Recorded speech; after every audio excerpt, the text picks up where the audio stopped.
Good morning বন্ধুরা, আবারও চলে এসেছি আমি গল্প সপ্প চ্যানেলে। আজকে মঙ্গলবার, আজকে আমাদের নিরামিষ রান্না হয়।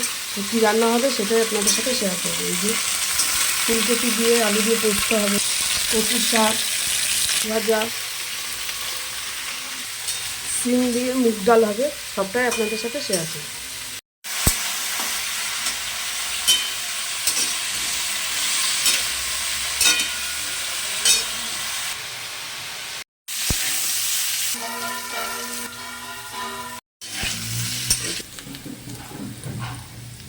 ভাজা ভাজা হয়ে গেছে, এখন আমি পোস্তটা দিয়ে দিচ্ছি।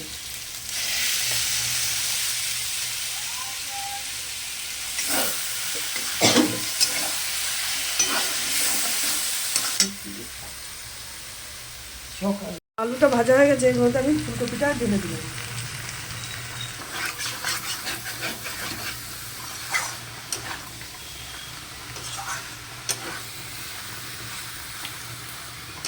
ফুলকপি আলু পোস্ত হয়ে গেছে, এবার আমি নামিয়ে দেবো।